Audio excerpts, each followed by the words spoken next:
I have 4 kids. Yeah, one of them's dead, but he still gets roughly, sometimes less, sometimes more, than 25% of my sort of parenting energy, you know, even though he's dead. And I observe that in his brothers as well, and now his brother who was born, because my wife was pregnant when Henry died, and that little guy asks about Henry all the time. The other day he goes like, this is our 4th. He's the first one to be a thumb sucker, and he's the first to have a stuffed animal that he really loves. None of the others did that. But so he's like, you know, and he's holding this bear. And the other day he's like, Daddy, did Henry have a bear like me? You know? And I said, you know, he didn't. I mean, he had some bears, but he didn't have one that he loved as much as you do, you know? And he'll ask me, what happened to him? How did he die? And I'll tell him, you know, there was something that was in his head and it made his brain not work. There was too much stuff in his head and it kind of turned his brain off and he died. And I love talking to him like that and about that. It's important for me. It's important for him. Rob Delaney, hello. Hi there. How are you? I'm doing okay, thank you. It's good to be with you today. Yes, thank you. I really appreciate you coming in and talking to us about the book, and welcome to the Harlequin in this lovely little corner of Islington as well. Thanks for coming by. We're filming in the morning, so even I'm going to refrain from having a drink right now, and I guess you will as well, given your previous 20 years of sobriety. Yes, that's true. I don't drink. I do drink black coffee to the point that it frightens other people. I could drink a pot of coffee at 9 p.m. and then go directly to sleep. It's not a problem. Really? So I'm still, and it's an addiction. Like I don't drink it and then I'm like, now I'm ready. I drink it and then I don't kill people. So it's You're now there's no baseline. benefits. It's just don't have bad things happen. We're here to talk about your book, A Heart That Works. Could you tell us about it? What's the book about? Yeah. So I have a family. I was going to say I have a son, but I had a son named Henry, and he died at the age of 2, 4 years ago of a brain tumor.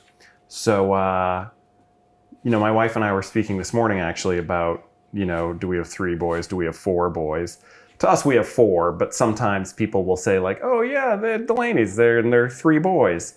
And we'll sort of like, you know, when we hear that, yeah, we have 3 corporeal bodied boys, you know, but there's certainly a 4th that we carry around with us. But anyway, the book is about Henry and about our life with Henry, and his death and what we did after that and how we've been working through it as a family.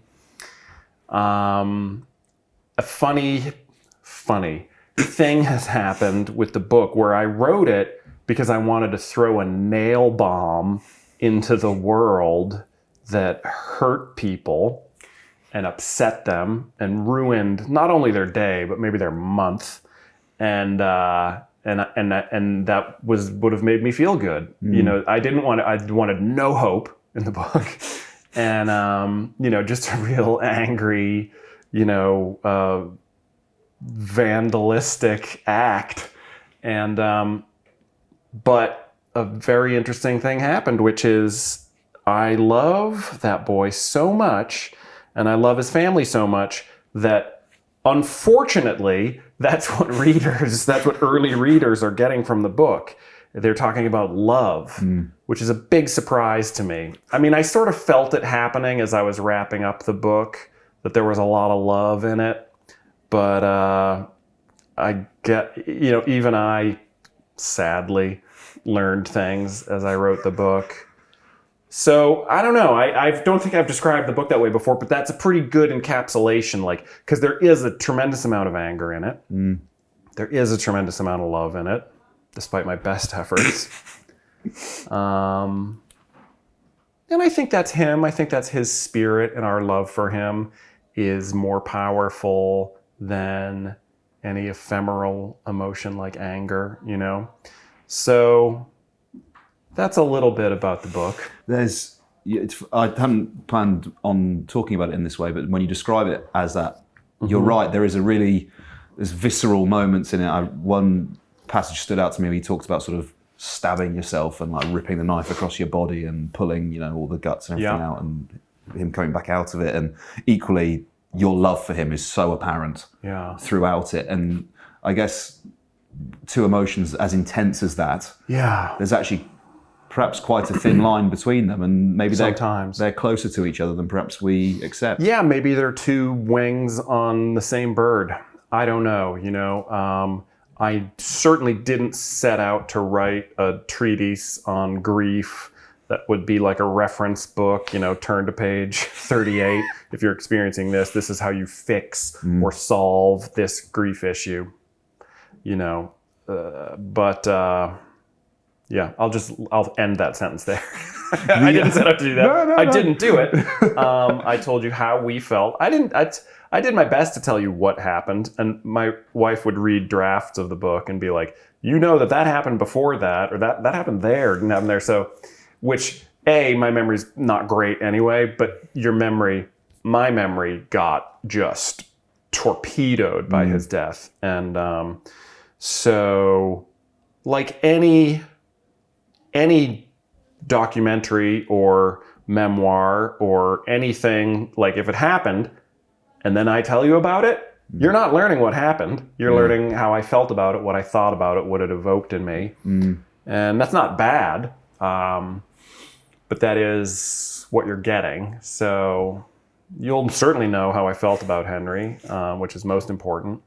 But, details and such, Interesting. We kind of, we store memories in other people, don't we? Yeah. In that way, you mentioned that your wife reading, that's not actually the order of things happen. And it's a testament to the relationships that people share, that you can actually kind of deposit information in people, and you tap them up for it, and they give it back to you. Obviously, the acuteness of the pain and your loss is difficult to comprehend. In fact, I think you actually say in the book, impossible really for anyone to comprehend unless they've gone through it themselves. But perhaps was rendered particularly acute because of the age at which it happened to Henry. I think you wrote, nothing but nothing is more joyous than a 1-year-old. So can you tell us about Henry, and at that age as well? What was he like? Sure, yeah. Well, I mentioned in the book I was so excited when he was turning 1 because he's our third, right? So I'd already had 2 1-year-olds, and 1-year-olds are just amazing because a 1-year-old can do everything that you and I can do except talk intelligibly and poop in a toilet. They poop on themselves and they babble. So they're like the best of us. They're so wonderful and so curious, and magical. So, I love babies before they turn 1 and after they're not 1 anymore. But 1 is a very special age. And I remember really consciously being like, he's going to turn 1, he's going to turn 1. And in the days and weeks before he turned 1, he started to show symptoms of his brain tumor. So, and a brain tumor, of course, is very hard to diagnose in a kid. And because this is sort of a longer form interview, I will tell you one thing that I mentioned in the book, in case it can be of use to anybody ever. But it took us quite a while to figure out what was wrong with Henry, because he couldn't say, it feels really tight near my brainstem, and there's radiating pain and whatever. He couldn't. So, but one symptom that did finally help an older doctor, who had clearly been around the block a few times. I was talking to him about Henry, and he says, when Henry vomits, because he would vomit a lot, he would say, does he retch or is it effortless? And I said, that's a very interesting question. The answer to that is, it is effortless. He doesn't, like when we puke, we're like, he'd fight it and all that. And when Henry would vomit, it was just, it would come right out, not troubled at all. It was kind of weird.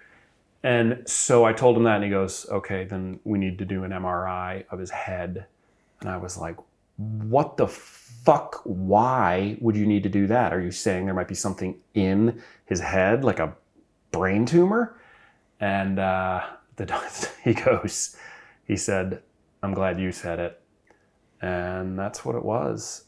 So the reason the vomiting was effortless is because there was too much stuff in his head that couldn't fit. And so it put pressure on his emetic center, just making him vomit. And so they found out it was a brain tumor, and he was really in danger at that point because it had gotten so big that it could have, created hemorrhage or a stroke, and he could have died. So they took it out right away. Or I should say, they did an immediate brain surgery to put in a shunt to drain some of the pressure because it was going to be a couple days before they could operate. But there was an emergency, so they had to do that. So he had a brain surgery before his brain surgery.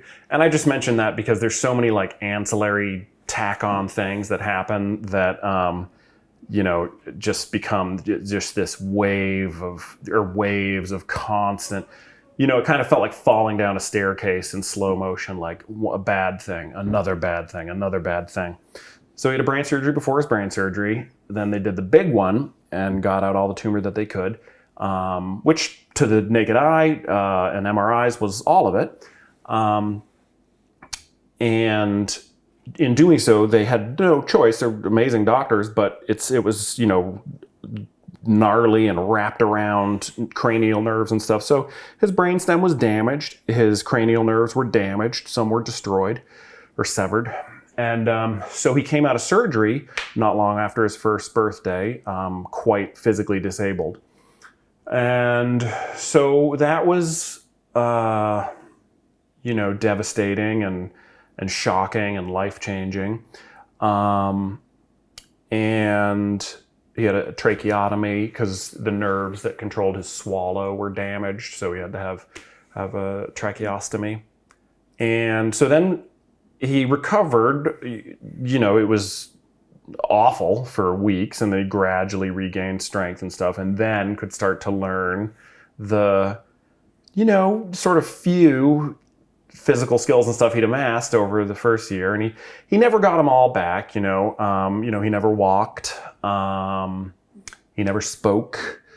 He learned Makaton, which is a sign language technique where you combine, you talk if you can, and then you do simple symbols and stuff. And that was wonderful. He learned that very quickly because his frontal lobe was fine. He was smarter than either of us and charming and funny. And so he was a pleasure to hang out with and communicate with on a, fine level. So, but physically quite disabled. So then, kind of became his old self, mischievous and fun and gorgeous and just amazing to be with. So yeah, very funny, sweet, clever boy. And then he died when he was 2 years, 9 months old. So that's the briefest of short biographies of my sweet son. That journey and watching him, well, I guess learn and then relearn some of those skills and develop after the surgery as well. Yeah. It's probably thrown into relief by the fact you had two elder sons who you'd watched go through that already. Oh yeah, I would be in Great Ormond Street Hospital. Might sneeze, so I'll start that again in a second. We could even leave that in for a human touch. Yeah, that might be nice. Yeah. Powerful sneeze, actually. Yeah, thank you. So I would be at Great Ormond Street with my older boys. My boys live in my house, so I know them. So I wouldn't look at them, and because I had seen them since birth, so I didn't look at them like astonished. But I would look at other kids in Great Ormond Street, like other siblings who were visiting their siblings, and I wanted to go up and like touch people's kids who didn't have serious physical disabilities and be like, look at this child, look at this. I mean, they're like a god, they're like a magical, look at this child, So I would just look at children and realize the unbelievable miracle of an able-bodied child and all the stuff that they could do. So, just everything you look at differently, and it's just bananas. early on in your stay at Great Ormond Street, you received, or one of your colleagues received a phone call from the Daily Mail, which you recount. Oh, I do say that in the book. You do, yeah. I was like, oh, that's so disgusting. We shouldn't talk about that. Oh, but it's in the book. Yeah, sorry. We don't have to. Yeah. You know what? Why bother? Let's skip that one because I'm sure there's... No, that's fine. So back to your sons then. Throughout all of this, you're obviously trying to care. You are caring for Henry. Yeah. And you also are trying to raise your two eldest sons. There's a moment as well, yeah. You talk about where I think there's a very significant meeting in the hospital, and then Leah has to run off, and I think it's was it the 6th birthday of Eugene or Oscar? I can't remember. Yeah. Yeah. One of those. One of the kids. One of you boys. Yeah, the oldest. And you know, the balance between the two must be extraordinarily difficult. Yeah, managing 3 kids between hospital and home, and sometimes 2 hospitals, because once you got, Great Ormond Street is amazing, but once they address the thing that is catastrophically wrong with you, then you can go to your local hospital. But then when we were at the local hospital, he would go back to Great Ormond Street for chemo. So 3 kids, 3 locations, and or it'd be taken in an ambulance from Whittington to Gosh. But yeah, so one thing that my wife and I did well, very rare for me to say that in public, that I did anything well, but we did do it well, God damn it. We took care of each other and the other boys as well. We didn't forget them or put them on a shelf or anything. And I'm so grateful for that. And that to me is sort of like, I'm technically an atheist in that I don't believe in a deity that is as shitty as us with like wants, needs, fears. How awful would a deity God be? But I'm not sad about it. I believe in like magic love, that you can access and use. So I believe in something like better than a deity, And the most that I ever felt that, I just think a God that we could even grab at the coattails of understanding it or him would be so shitty and small. That's the thing. So I need like God plus. I need something better than God. And some evidence of that was really electric in our lives was the tap on the shoulder that said, you still have to take care of your wife. You still have to take care of your other boys. And my wife got it too. And she was amazing. I don't know how that happened. I mean, I guess we were in the hospital seeing other families get divorced and stuff because your kid gets very sick, or if you're managing, what if you, like us, unbelievably lucky to live friggin' walking distance from Great Ormond Street Hospital, what are the odds, But what if you don't? What if you live in a friggin' suburb of Aberdeen or some, and then you're managing a family that way? How do you do that? A lot of people do. So we knew we had to take care of each other, and we did, thank God plus. And,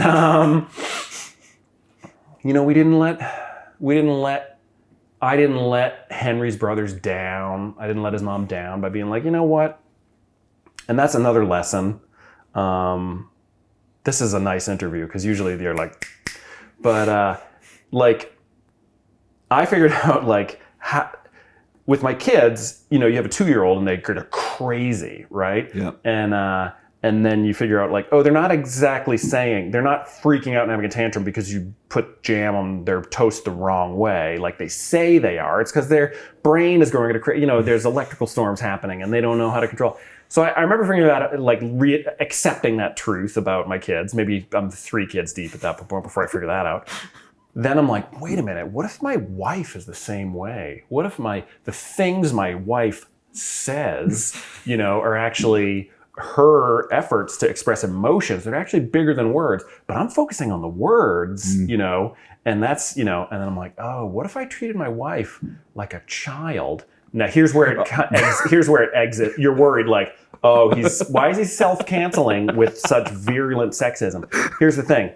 Then I was like, wait a minute, and looking in the mirror, what if I do that too? And I literally feel like I like cracked the code. I'm like, wait, you mean the fucking nonsense that comes out of my mouth is just because I'm scared and hurt, you know? And then I was like, oh, and then I feel like an egg cracked inside of me, and I was able to be much kinder and more understanding to my family.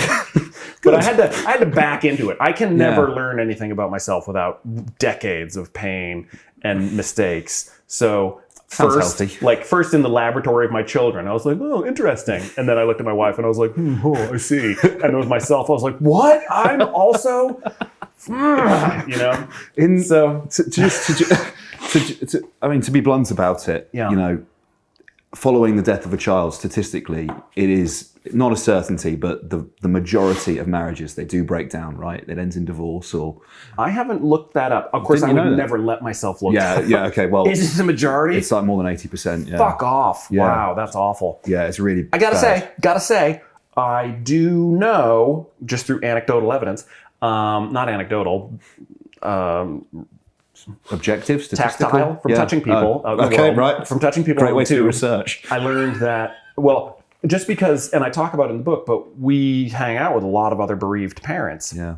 So I will say, I do know a lot of parents, wonderful people, who lost a child, remain together, sometimes years, decades later. So I do know, like, I will talk today, I promise. I don't know who it'll be, but I will at some point talk to another bereaved parent other than my wife, just because that's who I surround myself with. And there's a strong chance they'll be in a relationship or a marriage that has endured. So it's not, look, I'm not really in the business of giving advice, but I will say when my wife and I chose to still take care of each other and help each other, even in our darkest moments, it did bear fruit. And now 4 years later, we're still together. I still want to be together with her. She kissed me goodbye this morning, so ostensibly she still wants to be with me. So hopefully not forever. You know, we're still it's still going strong. So there's no... because you write about taking the time for each other, right? You write about still, even if it's just a walk around the park, holding hands, or going for dinner, or going out as a family.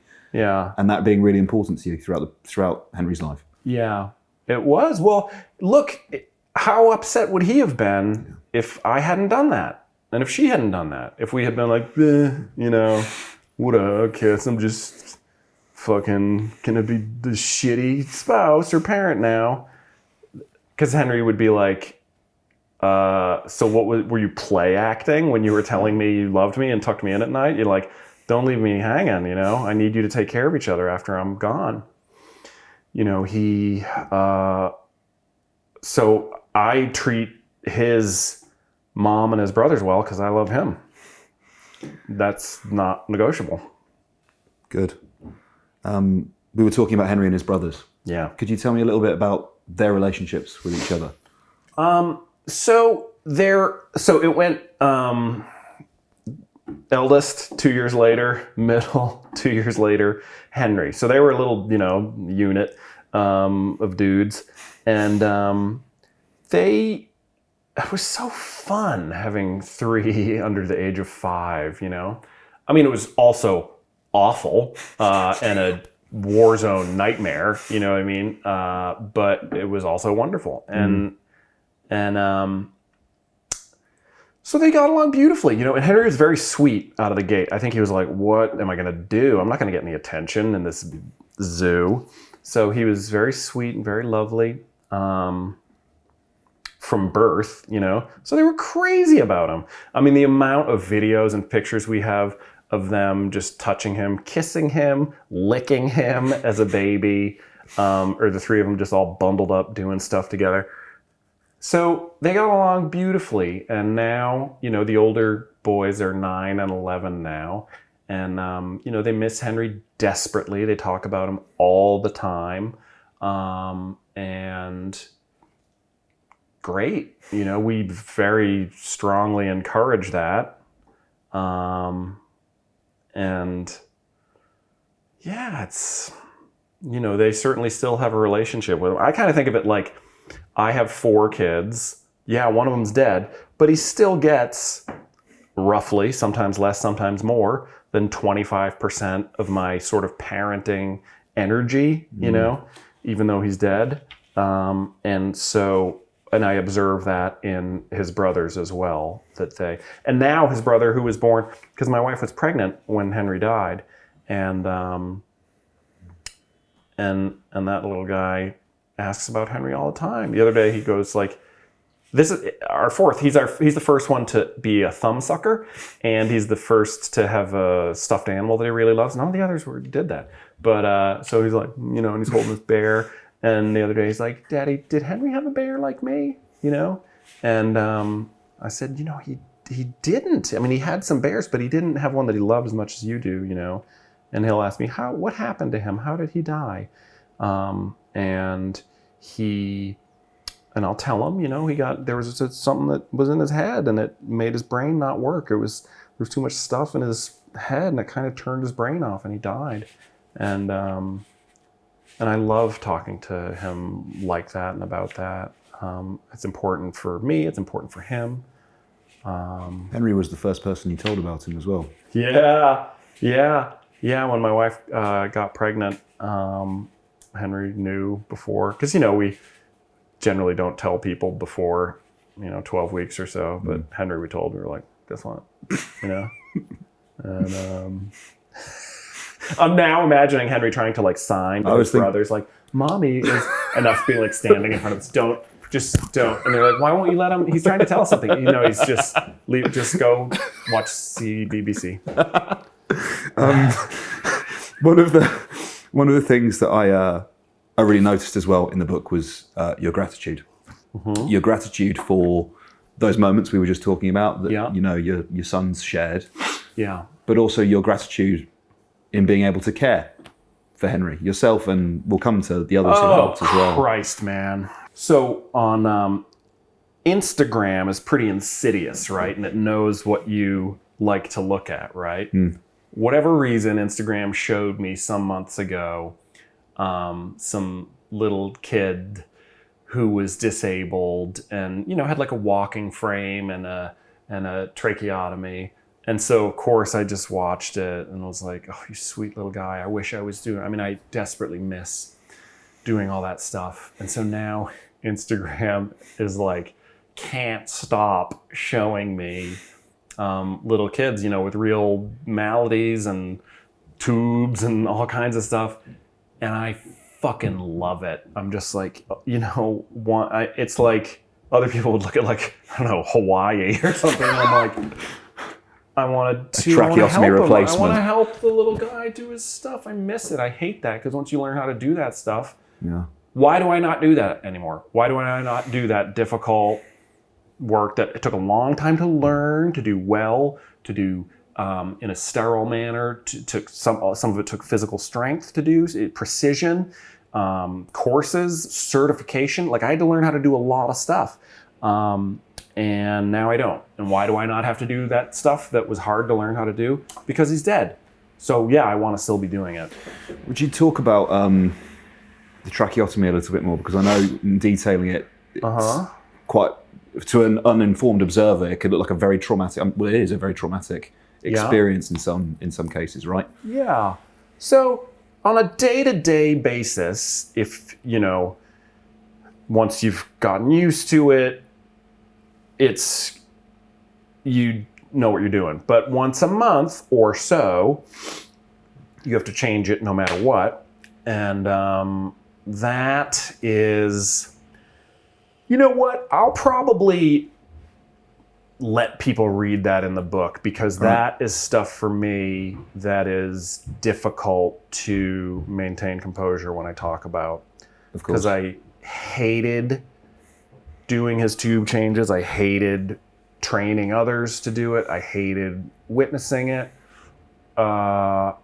Because, look, medicine is amazing, and it's unbelievable the things they can do these days.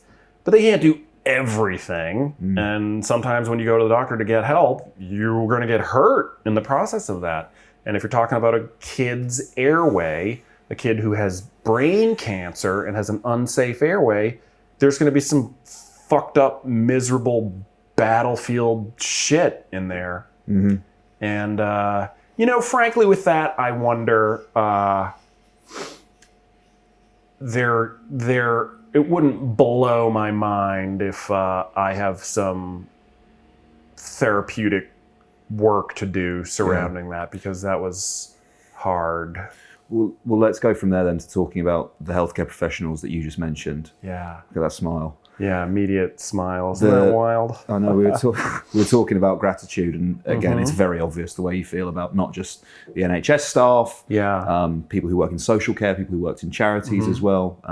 Noah's Ark was one that you mentioned, and I'm doing myself a disservice by not remembering the name of the other one that you. Rainbow Trust. And the Rainbow Trust. Do it again, and it'll be like you knew it. I'm not that kind of guy. Oh, okay. I'm not that guy. I own it. I am. I'm like, no, back up. No, we'll do another take. No, man. And in print interviews, I'm like, okay, just what you do is when you do that, act like I remembered the name of the guy, and you can put that in there. Yeah, perfect. Yeah, and great. they're like, all right, okay. And obviously, any parent who goes through what you've been through is going to feel a huge degree of gratitude, thanks, and attachment to the people that help. Yeah. You bring a additional perspective to it, being an American and coming from the States and being aware of a different model of healthcare. Yeah. Would you talk about that? Sure. So I'm 45. I know you won't believe it, but I moved here when I was 38 or 37 or 38, 37. And so that meant 3.5 plus decades of American, private health insurance.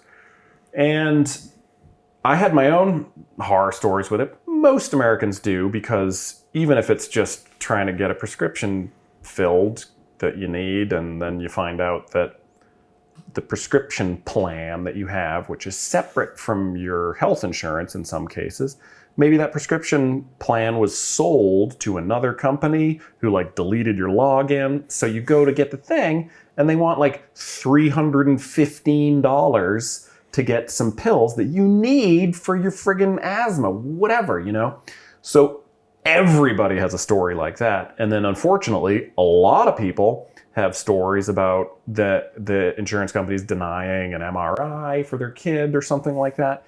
And then countless millions of people have stories of medical debt that is just staggering. So it's very scary to get sick in the United States. Not just because it's scary when your body starts to fail in some way, but there's a financial element to it which can be massive. So even in my own life as a healthy young buck, I had medical debt that was big, tens of thousands of dollars. And so when I came here, and I'd heard about the NHS, but when I started to use it, I was just like, are you kidding me? I didn't have to give them tax information at my local GP when I signed up. You're not paying a monthly premium. I mean, you are paying for it. I mean, I think people use the term free healthcare, which is fine to abbreviate, but it's free at point of use. You do pay it through national insurance. We pay I think it's called an immigrant health surcharge. It was introduced some years ago as terms of our visa. So it's paid for. It's not, when you go there, they're not like, hey, before we sew up your daughter's knee, let's get those insurance cards out. And also we're going to need your social security number and your address and all that stuff. And so that doesn't happen here. And so what that did was when my son was, as sick as you get. I mean, you don't, if you're trying to think of things like that you'd like least to have happen in your body, brain tumor would be up there. And we didn't have to ever spend time on the phone with an insurance company. We didn't have to think, oh man, we could do this test, or we could do that treatment. We didn't think about that. So what that did is, in an American family, that would have been hours, that would have added up to days, that would have added up to weeks, that we would have spent on the phone when we could have been trying to find little Lego Darth Mauls in a thing of lentils and hunting for the little friggin' lightsaber. We were doing that when we could have been on the phone, as we would have been in America, or fighting over a line item on a bill where we're like, we didn't get that thing, or like, we need that thing, but we couldn't get it, and all that. And so that is a collective crime being committed in America on a grand scale. It's a sin. It's a shame. It hurts people. It kills people. People commit suicide because of medical debt, and it's just awful. And all they are is a bureaucracy in between you and your care. Like I said, we're not paying for care in the NHS. It's just, where's that money going to?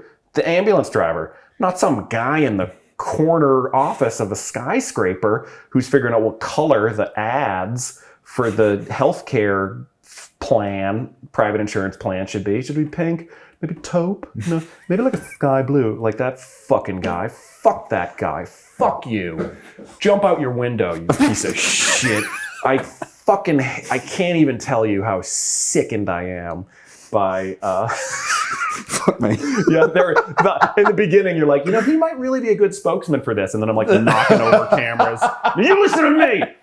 But it's disgusting. You know what? It's okay that I'm angry and swearing, because what private health insurance does is it kills people. It takes time away from them. It claws it away from them. I want to be holding my son who's sick in the hospital. I don't want to be on a phone with a fucking manager's manager trying to figure out why my son can't get that MRI before this date when something could have metastasized. Fucking...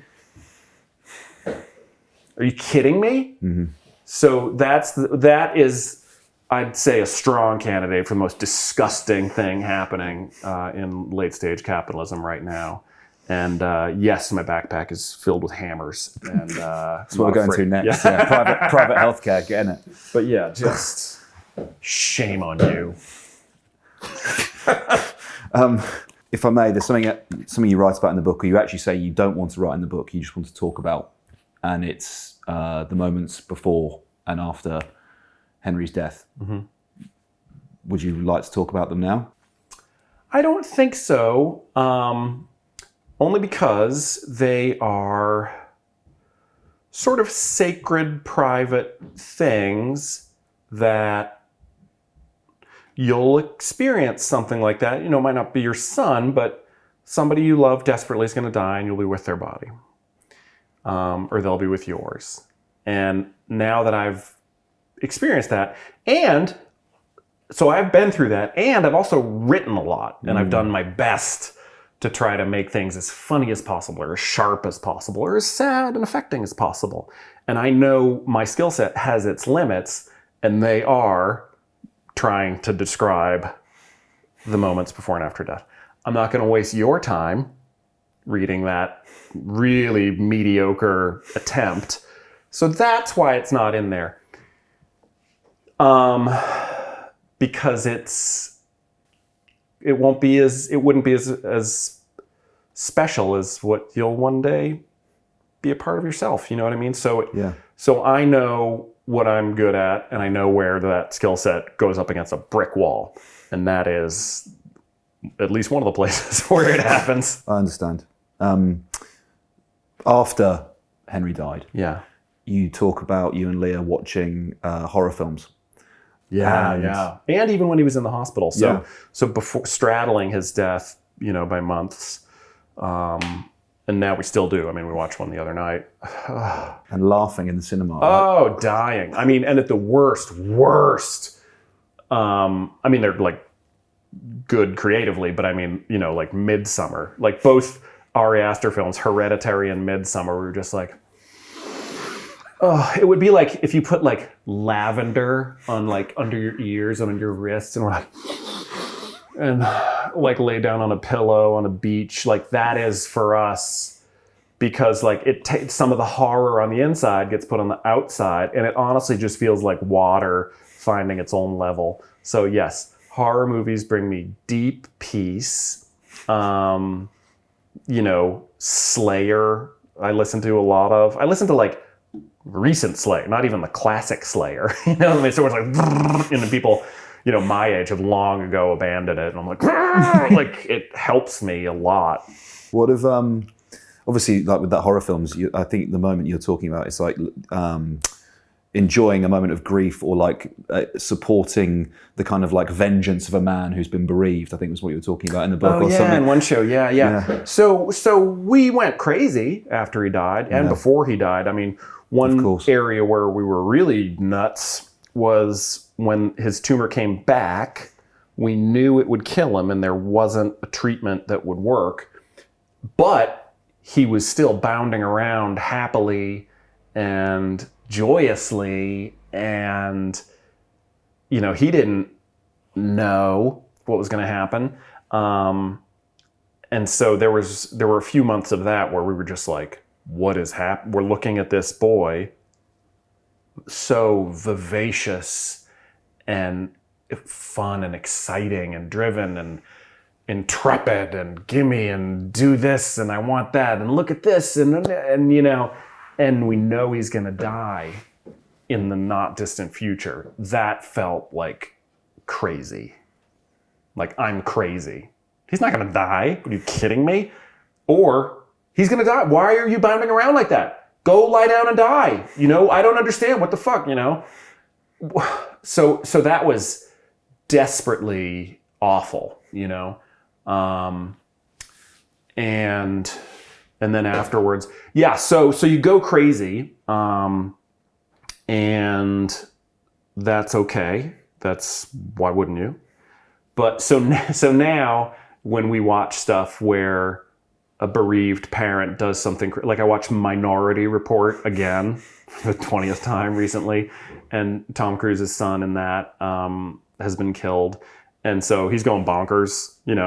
He has his eyes surgically replaced with somebody else's eyes to like get through a pathway in the future to access whatever's. Oh, totally. You're like, oh, you just want me to replace? Of course, yeah. No, surgically remove my eyes without anesthetic and put in other eyes. Of course. Or if they're like, I'm going to invent a new thing that helps me torture the people who are responsible for my kids' death. You're like, oh no, yeah, of course, yeah. Can I, where, when, what time is it? Because I have tickets to, oh, no, yeah, I can do that. And so you totally go mad. And so now when we watch art or read things where a bereaved parent does something horrible, we're like, oh, of course, we're not going to do that. You know what I mean? Or I'm not going to do that. Maybe my wife, I can't say, but that's her to decide. But she has my full support.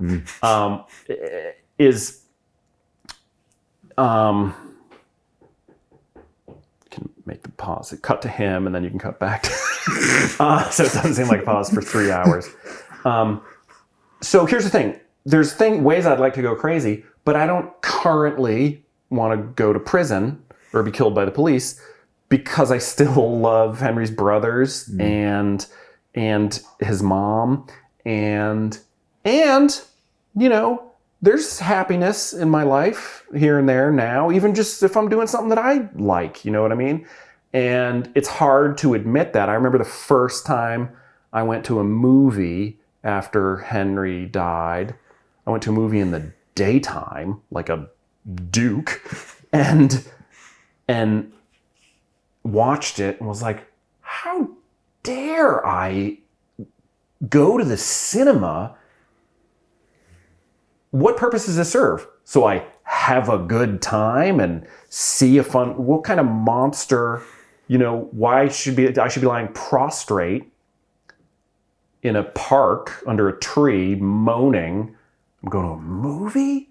Like I was like, definitely felt like a war criminal, and so you go crazy,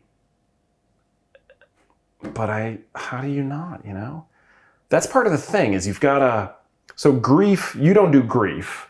Grief does you. And you got to let it do that shit, and try not to hate yourself I remember one reason I can see why spouses get divorced is because in acute grief, if I cried at a time that my wife wasn't crying, I'd be like, what's wrong with her? Last I checked, her son died as well. Why isn't she crying? Because I'm crying right now. But then later she's crying and I'm not. And I'm like, oh, I probably should be. But you do, like, that's the simplest example where when we weren't grieving in the exact same way in acute grief, I'd be like, well, one of us is irretrievably fucked and broken, you know? Rob Delaney, thank you so much for taking the time. I really appreciate it. I appreciate it. Thanks. I appreciate it more. Sorry, I fucked it up. I was going to do another one. Sorry. I appreciate No, it's great, man. No, it's great. It's great.